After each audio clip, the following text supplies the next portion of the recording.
पैसे की समझ हमारे जीवन का एक अभिन्न हिस्सा है, जो हमारे वित्तीय व्यवहार और भविष्य को आकार देती है।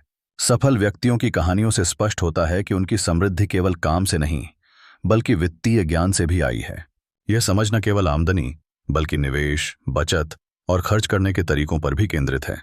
जो लोग पैसे की समझ रखते हैं, वे न केवल अपने लिए, बल्कि अपने परिवार के लिए भी बेहतर आर्थिक फैसले ले पाते हैं।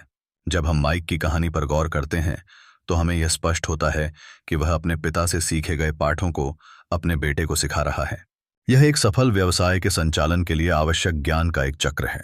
जब उन्होंने अपने व्यापार को संभाला, तो उन पर जिम्मेदारी थी कि वे न केवल आर्थिक सफलता प्राप्त करें, बल्कि उसे अगली पीढ़ी को भी हस्तांतरित करें।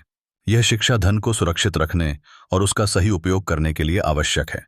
रिटायरमेंट के बाद का मेरा अनुभव भी इस बात की पुष्टि करता है कि सही वित्तीय शिक्षा एक व्यक्ति को स्वतंत्रता देती है। जब आप जानते हैं कि पैसे को कैसे बढ़ाना है और उसे कैसे सुरक्षित रखना है, तो आप स्वतंत्रता की अनुभूति करते हैं। मेरी दौलत ने मुझे केवल भौतिक चीजों के लिए नहीं, बल्कि जीवन को अपने अनुसार जीने के लिए भी सक्षम बनाया। यह उस पेड़ की तरह है जिसके फल सभी के लिए सहजता से उपलब्ध हैं, जब उसकी जड़ें गहरी होती हैं। हालांकि यह समझ केवल व्यक्तिगत लाभ के लिए नहीं है।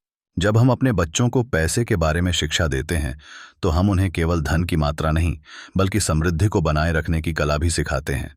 आर्थिक समझ ही उनके लिए एक मजबूत भविष्य की नींव बनाती है। इसलिए हमें यह सुनिश्चित करना चाहिए कि हम आने वाली पीढ़ियों को पैसे की सही शिक्षा दें, ताकि वे आर्थिक रूप से स्वतंत्र हो सकें। कुल मिलाकर, पैसे की समझ केवल पैसे कमाने का एक तरीका नहीं है, बल्कि एक जीवन जीने का सिद्धांत है। यह हमें अपने सपनों को पूरा करने, परिवार की सुरक्षा सुनिश्चित करने और समाज में सकारात्मक योगदान देने के लिए सक्षम बनाता है। इस प्रकार पैसे की समझ को प्राथमिकता देना हर व्यक्ति की जिम्मेदारी होनी चाहिए।